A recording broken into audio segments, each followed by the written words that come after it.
Yo, what's up? Welcome back to another episode of the SWUS. Continuing on with NFL Week 4. Interesting one here. Took a good look at this one. This is, I think I have a bet I like. Let's get into it. Jags, Texans in Houston. Welcome to the SWUS. The SWUS. SWUS.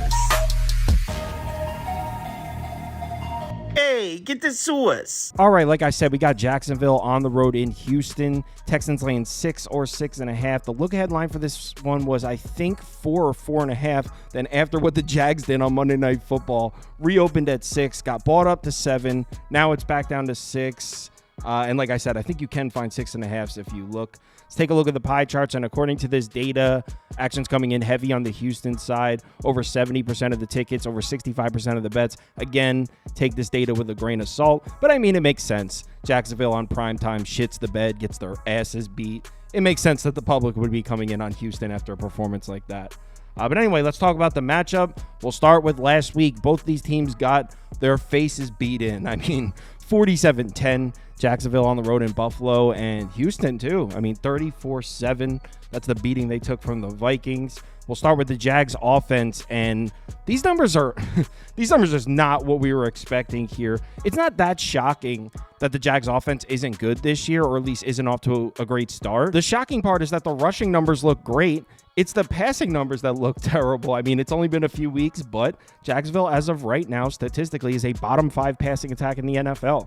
26 in yards per pass attempt, 29th in success rate, 28th in EPA. Look at the offensive line. Not doing the best job in terms of pass protection here. 25th in pressure rate allowed, 27th in pass blocking grade, 27th in adjusted sack rate. Trevor Lawrence has been pressured on 41% of his dropbacks this year. That's the 6th most of all quarterbacks in the NFL. But here's the thing. Before we go blaming the offensive line, look at these splits. Even when Trevor Lawrence has been given a clean pocket, he's been terrible. A 76.7 passer rating when given a clean pocket. 36th in the NFL. How many quarterbacks are even qualified to be on that? That's got to be 36 out of like 39. That's terrible when given a clean pocket. So before we go blaming this on the offensive line, Trevor Lawrence deserves some of this blame as well. He's also 29th in pressure to sack rate. So when he does get pressure, takes a lot of sacks as well.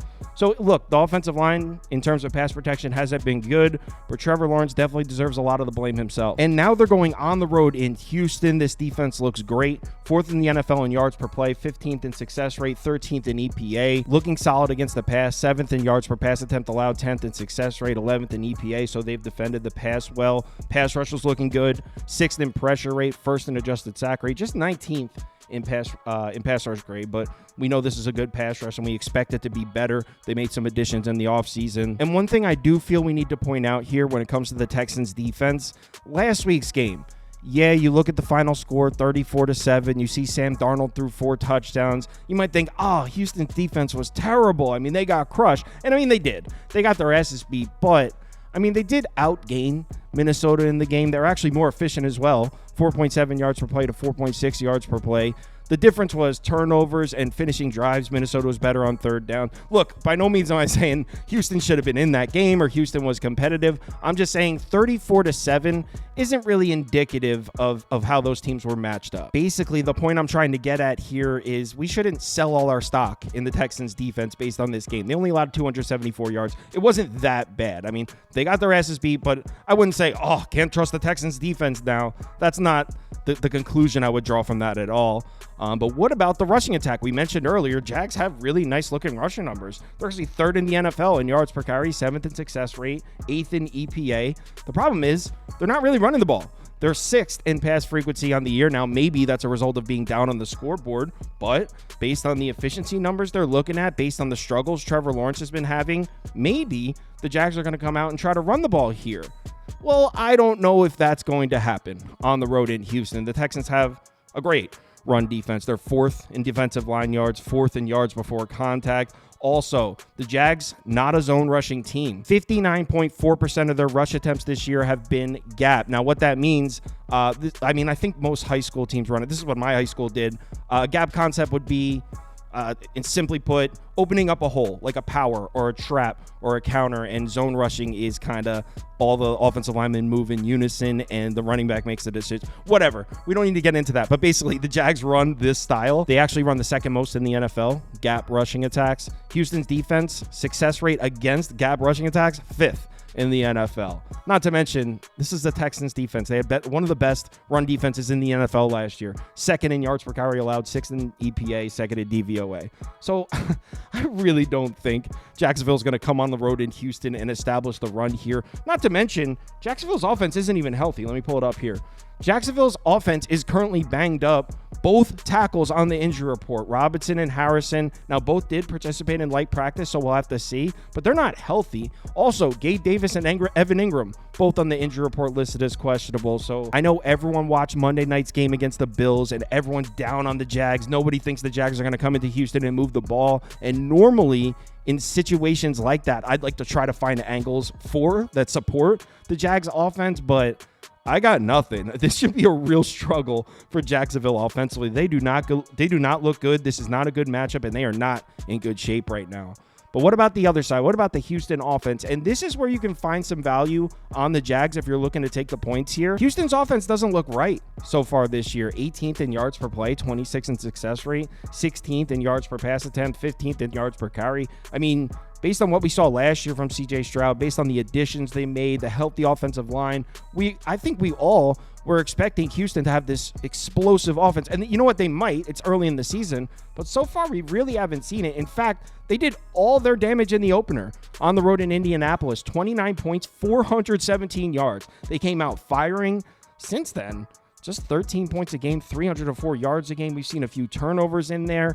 And the thing is, it's not really the offensive line. In fact, offensive line's been pretty good. They're 14th in pressure rate allowed, 12th in pass blocking grade, 1st in adjusted sack rate. So it's not like CJ Stroud's been under duress or anything.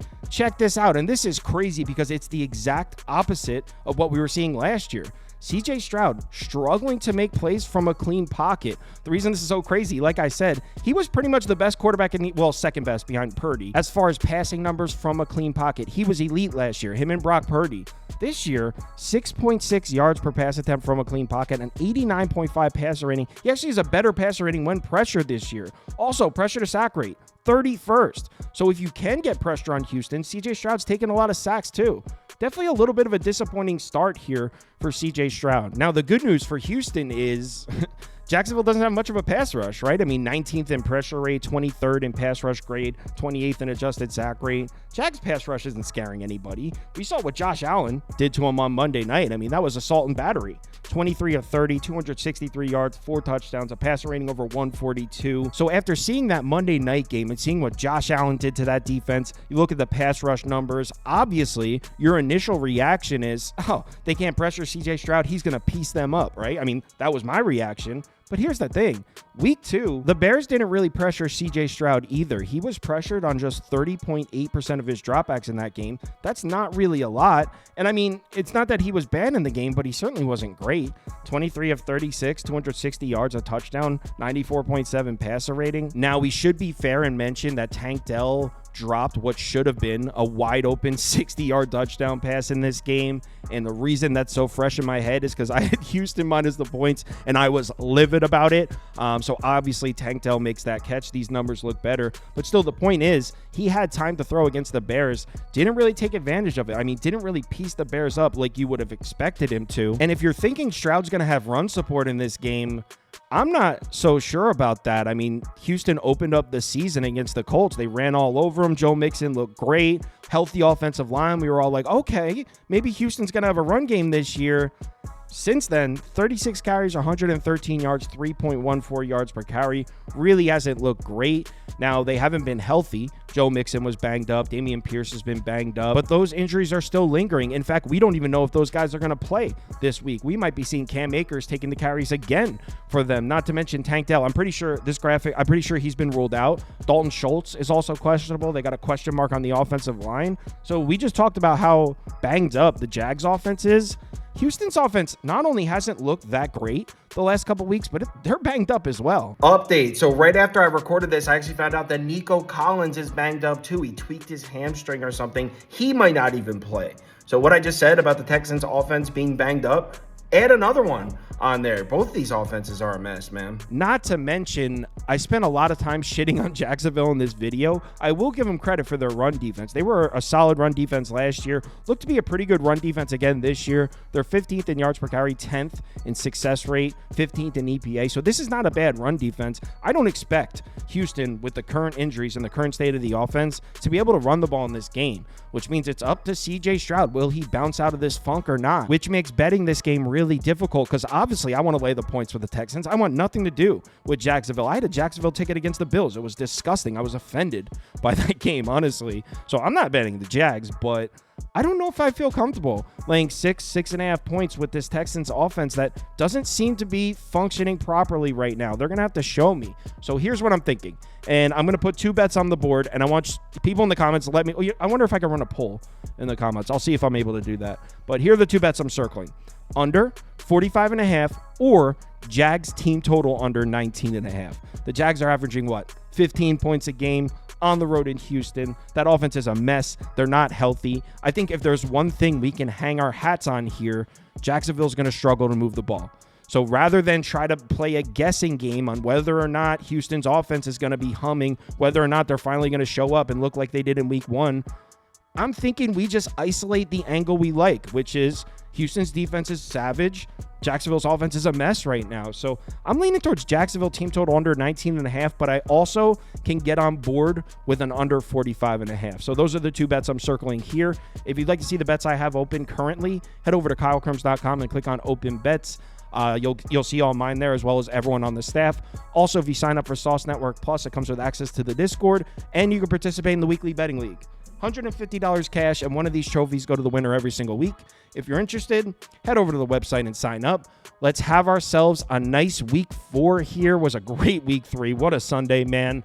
Let's keep that rolling, and let's forget about that Jags Monday Night Football bet.